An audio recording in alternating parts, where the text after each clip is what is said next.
So we did have this other guy visit from Purdue. He did not commit. He visited Texas A&M over the weekend. He's going to visit Oregon. Tight end Max Clare. I believe he's still the number one ranked tight end in the portal. 51 receptions, 685 yards, and 4 touchdowns. I think this guy, everyone was talking about Deuce Robinson, and my mind went there as well because we finished second in his recruitment behind USC. But this guy is much more of an NFL prototypical tight end. He can block, he can catch, he can do a little bit of everything. I think you can line him up even in the backfield. He's more like Gunnar Helm than anything, in my opinion. So this would be a really good get. What do you think about him? Yeah, I think that's spot on. I think when you think about Deuce Robinson, you think more of the Jatavian Sanders role, where it's not as effective as a blocker, and that's again Jatavian Sanders is great as a pass threat, great as a culture guy, but again had a strength issue I think when it came to blocking. And so Texas and Steve Sarkisian really like a guy who can do both. Right?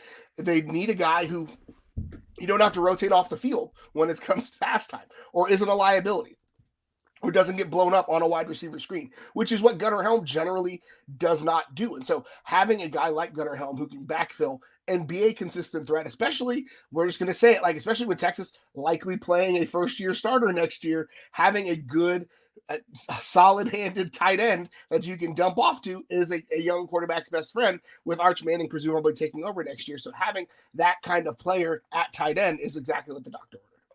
Yeah, I agree. I think it's very important to land a quality guy that can receive. He can receive the ball, but also block, because we're going to replacing a lot of this offensive line too. So he's going to be like another offensive lineman out there when he is out there. Yep. So I think it's important to land that. And you don't want Nick Townsend as a freshman, Michael Terry as a freshman, taking those reps. I don't mind them receiving, but I just blocking as a freshman in the SEC as a tight end. I just don't. Yeah, it is. I just don't see that as a positive. So I would love to land this guy. I think this guy, usually you see guys jump in the portal and they know exactly where they're going. They take one visit, like the 3 guys we mentioned before, and then they're gone. I think this guy's honestly going to take all his visits, sit back probably for a day or 2, and then decide where he wants to go, which I have no issue with that.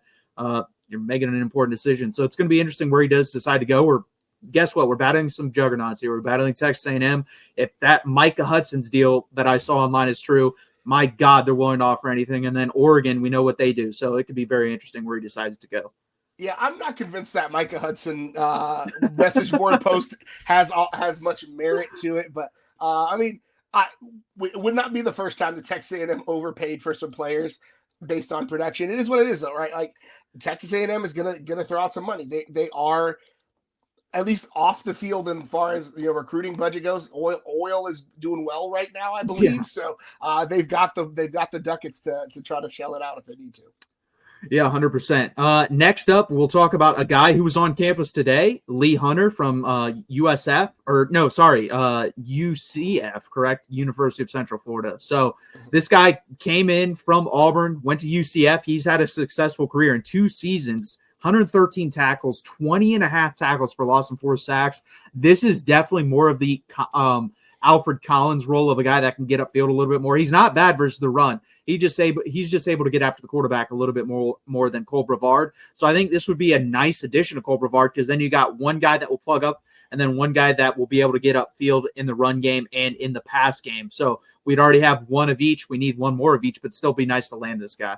Yeah, he played edge in high school, so that kind of shows you what in Alabama ball, which is not, or he's from Florida. Sorry, he's from Florida ball, so like not much to sneeze at there. Like, he is a guy who, I think you're very much right, like in the Alfred Collins, Vernon Broughton kind of mold of a guy who kind of moved their way down from edge to defensive tackle and plays more of that speedy rushing kind of thing. And again, like I said, when we talked about the one who's already committed, Texas needs like 3 or 4 more of these guys. So you know what?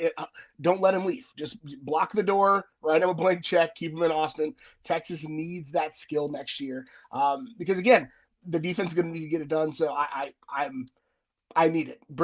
Just bring him home. Just keep him here. Don't let him go.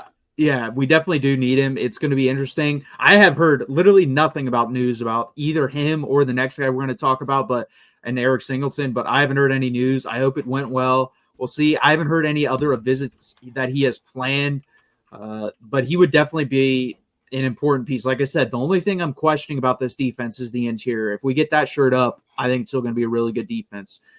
So next up, we will talk about the guy that, as soon as he jumped in, I said that is a Steve Sarkisian guy, and that is Eric Singleton Jr. in 2 seasons. So this year, he had 56 receptions, 754 yards, and 3 touchdowns. Last year, 48 receptions, 714 yards, and 6 touchdowns. This is a guy that's doing this at a predominantly run-heavy team. And he's doing it against quality competition, and he did it versus Georgia. I mean, he was doing really well this year versus Georgia. He came off the screen to me, and I was like, man, I'd love to have this guy. It kind of reminded me, I watched Silas Bowden last year at Oregon State randomly. I think they were playing Cal, and I watched him like, damn, this guy is dynamic. And then when he jumped in the portal, I was like, get him, and we got him. And I think you're going to see him play a bigger role in the college football playoff. I feel the exact same way, but I think Eric Singleton's a slightly better player than Silas Bowden. I think he's a better route runner with a little bit more juice as well, which is crazy to say because Silas Bowden's pretty damn fast, but this guy also runs 10.3 in college as a track star at Georgia Tech. So what do you think about him, Gerald? Yeah, you mentioned Silas Bolden. I love Silas Bolden, but the guy plays what I call like naughty toddler football, where he's got to just run around and see what pops off. I think Singleton is probably more of a polished receiver, more of a polished route runner. And again, he's been doing what he did in the Georgia Tech offense. Now, it's not like the triple option Georgia Tech offense, but it's it's similar. It's close enough. They're cousins at least. And so I think, they're early buzz with him and Ole Miss, but I think Texas, obviously, if it's a spending contest and Texas really wants him, I don't think Texas is going to miss out on a kid that they're spending on. But Texas is going to need at least a body at wide receiver, an experienced body, pending what happens with, Isaiah Bond. There are early reports that, he's not right and he's been shut down for most of the off week. So what's that going to look like in the future? What's Matthew Golden's future going to look like? So Texas likely going to need at least another experienced body in that wide receiver room just to help kind of the top end and set the basement for it. Or set the foundation for it. So, Texas, you need a guy that can take the top off the defense, and a guy who's running a 10-3 is a burner. He can get down there, he can get deep. And the thing that folks love about Arch Manning, chuck it deep. And so that's the kind of guy you want on the squad when you got Manning throwing it like that. Yeah, 100%. I think his top 5 were Miami, Auburn, Ole Miss, Texas, and I forget the other school that jumped in there. It might have been Georgia, but he's got a lot of heavy players in here, so it's going to be interesting. It would be nice if we heard something tonight because that means the recruiting visit went well, and then maybe we get a commitment today. Who knows? But it's always interesting because usually with transfer portal, it's the opposite of high school recruiting. High school recruiting is kind of drug out, and they take till the end of the process to decide. Usually transfer portal, that first or second visit is when they go or commit. He could be different. Like I said, Max Lear seems to be taking all his visits and then deciding. Eric Singleton could do the same thing, but right now he's the number one, I think, just player in the portal in general. So it'd definitely be a really nice get for Texas. Yeah, and I think the portal cycle is going to be a little different this year just because it's earlier in the process, right? They continue to back this thing up. It's going to be in November before we know it. But when a lot of guys go into the portal and have like a week or two to get their stuff and move in before the spring semester starts. So I think giving them a couple of extra weeks is going to elongate things just a little bit. I think it's going to allow guys to make the right decision. But ultimately, yeah, he's a guy Texas needs. Get him in the class, and we'll sort it out later. So we'll move on to the next person. This is the last guy that I've heard any news about. I know there was Dalton Johnson, safety / linebacker from Arizona. I haven't really heard any real smoke from that other than the early initial report. But this guy I've heard some additional smoke from, and that's Tacario Davis, a guy that's played very well at Arizona, was in the portal for a little bit last year. Texas was very interested, and I think he ended up being the highest rated cornerback in the Big 12. So imagine if we would have landed him last year, having Jahdae Barron, Manny Mohammed, Tacario Davis. That would have been, our defense would have been taken to another level in the secondary, which I didn't think was possible. But this guy's really good. 6'3", long, lengthy, special athlete, and that's just freakish to say 6'3" for a cornerback. Yeah. And, this almost feels very much like the Trey Moore situation from last year, where Trey Moore nearly transferred to Texas, stayed at UTSA next year, and then ended up in Texas this last year. I wonder if Tacario Davis is in a similar situation, especially with the Johnny Nansen change from Arizona to Texas. There's that connective tissue there. So I'm very curious to see how it shakes out. And again, Texas is probably going to need, Jahdae Barron's gone.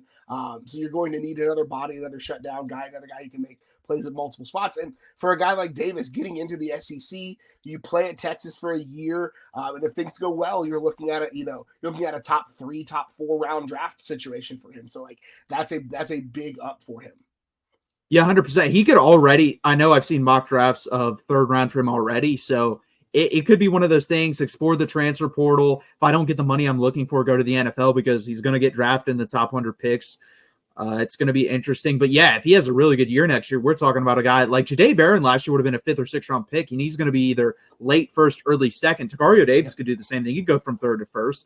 And that's the thing, too. What he does for Texas is raises that ceiling. I don't think the ceiling is as high if we don't land him, because then you're looking at Manny Muhammad, who's still, listen, I think he's had a good year. He hasn't had the year I've expected him to have. I thought he'd have a little bit better of a year, but he's had a good year. Yeah. But if he can raise his level to that level I think he can get to, and Tacario Davis does what he does and comes in for the Big 12 and continues to do that, this defense really doesn't miss much from the cornerback room as a whole. So that'd be really nice to land him.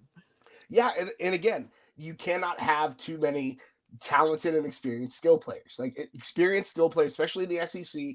And I don't think people are like, we're not talking about this enough because we're still in the middle of this season. The quarterback play in the SEC next year is going to be nuts. Like we really need to be talking about that soon. So having a bevy of talented corners that you can rotate in and out, or a guy like Tacario Davis or Manny Muhammad who did it this year can come in and lock down a side of the field. You cannot put too big of a price on that.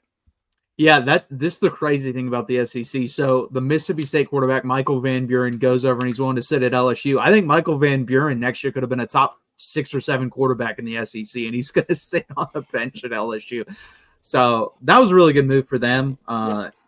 It's hard to get people to do that, but we knew they were like certain teams are going to go hard in the transfer portal because of who they have at coach. And listen, that time is running out on Brian Kelly, on a Billy Napier. They have to go hard after the portal. So we'll see if that works out for him. But that is the portal news for Texas for this week. Please hit that like button. Please subscribe down below.